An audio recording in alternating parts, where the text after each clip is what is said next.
శుభోదయం. Global బెతేనియా Calvary ministry తరపున ఈ పునరుద్ధానక దినములో మరొకసారి మీ అందరితో కూడా కలుసుకొని దేవుని యొక్క పరిశుద్ధమైన మాటలు ధ్యానించడానికి దేవుడు నాకు ఇచ్చిన మధురమైన అవకాశాన్ని బట్టి దేవునికి ప్రత్యేకమైన వందనాలు తెలియజేస్తున్నాను. ఈరోజు కూడా పరిశుద్ధమైన వేద గ్రంథములో నుండి మరొక చక్కటి మాటను చదువుకుందాం. ఆదికాండం 3వ అధ్యాయము 12వ వచనాన్ని నేను చదువుతున్నాను, దయచేసి గమనించమని ప్రభు పేరిట మనం చేస్తూ ఉంటున్నాను. ఆదికాండము 3వ అధ్యాయము 12వ వచనము. అందుకు ఆదాము, నాతో నుండుటకు నీవు నాకిచ్చిన ఈ స్త్రీయే ఆ వృక్ష ఫలములు కొన్ని నాకియ్యగా నేను తింటినను, దేవునికి స్తోత్రం కలుగునుగాక. అవును ప్రియులారా, తిన్నటువంటి ఆదాము తన తప్పును తాను ఒప్పుకోకుండా ఆ తప్పు నీదే అన్నట్లుగా దేవుని సన్నిధానంలోనే మాట్లాడుతూ ఉంటున్నాడు. ఈ విధంగా సాతానుడు దేవుని కుటుంబాలలో చిచ్చురేపాడు ప్రియులారా. చివరికి దేవుడు వారితో, నీకు నాకు సంబంధం లేదు, నీకు నాకు గొడవెందుకు, ఈ తోటలో నుండి బయటికి పో అని వారిని బయటికి పంపించేస్తాడు. ఈ విధంగా ప్రస్తుత కాలంలో కూడా అన్యోన్యంగా జీవించే భార్య భర్తలు విడిపోతూ ఉంటున్నారు. అన్నదమ్ములు అక్క చెల్లెలు విడిపోతూ ఉంటున్నారు. ఒకే సంఘము అనేక సంఘాలుగా విడిపోతూ ఉంటున్నాయి. గమనిస్తున్నారు కదా. వీటన్నిటికీ కారణం ఏంటి? సాతానుడు కదా.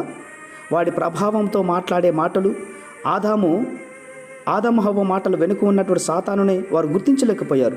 ఇంతగా మోసం చేసిన సాతానును ఎవరు తిట్టరు? అందరూ ఒకరినొకరు తిట్టుకుంటూ ఉన్నారు, ఒకరినొకరు కొట్టుకుంటున్నారు, చంపుకుంటున్నారు కూడా. వాడు మాత్రం నేను ఏమి ఎరుగును అన్నట్లుగా తన పరువును జాగ్రత్తగా కాపాడుకుంటూ ఉంటున్నాడు. నాశనాలన్నీ కూడా చేసి తనను ఎవరు తిట్టకుండా చూసుకుంటూ ఉంటున్నాడు. అయితే మనుష్యులు మాత్రం, సంఘ ప్రజలు తమను తామునే తిట్టుకుంటూ కొట్టుకుంటూ చస్తూ ఉంటున్నారు ప్రియులారా. బండబూతులు తిట్టుకుంటూ ఉంటున్నారు. ఇదంతటికే కారణం అవతల గుంపు వాళ్ళు, యూతుల గుంపు వాళ్ళు అంటున్నారే కానీ ఈ మాటలు అపవాది చేత మోసపోయామన్నటువంటి వారు ఎవరు కూడా గ్రహించకుండా దేవుని తిడుతున్నట్టుగా కనబడుతోంది. దేవుడు ఎందుకు ఇలా చేస్తావు అంటూ ఉంటున్నారు. నేను చర్చికి వెళ్తున్నాను కదా, వాక్యం వింటున్నాను కదా, ప్రార్థన చేస్తూ ఉంటున్నాను కదా, అయినను ఏంటి మా కుటుంబంలో ఈ అశాంతి అంటూ దేవుని పైన సనుగుతూ ఉంటున్నారు ప్రియులారా. ఇది కూడా సాతాను యొక్క పనే కదా. ఈ విధంగా మీరు తిట్టుకుంటూ కొట్టుకుంటూ ఉంటే సాతాను మట్టం చూస్తూ ఆనందిస్తూ ఉంటున్నాడు. వాడు ఆనందానికి అవధులు లేకుండా పోతూ ఉంటున్నాయి. అవును, వాడు వారి నోళ్లను తగిలించే లింకులు మాటలను బట్టి ఆ కారణంగా వారు గుద్దులాడుకోవడం చూసి వాడు నాట్యం ఆడుతూ ఉంటున్నారు. ప్రియ సహోదరులారా, ఈ ఆదివారం దినంలో మీతో సూటిగా మాట్లాడుతూ ఉంటున్నాడు.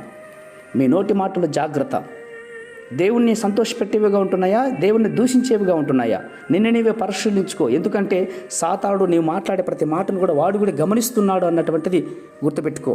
కాబట్టి ఈ ఉదయకాల సమయంలో ఏదేమైనప్పుడు కూడా కుటుంబ బాధ్యత కలిగిన వారమై కుటుంబాన్ని కాపాడుకోవాలంటే ఇప్పుడే కుటుంబ సమేతంగా దేవుని మందిరానికి వెళ్దాం.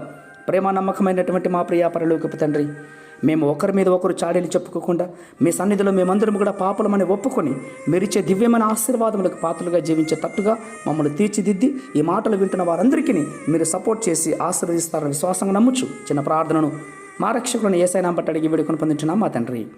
ఆమేన్, ఆమేన్, ఆమేన్.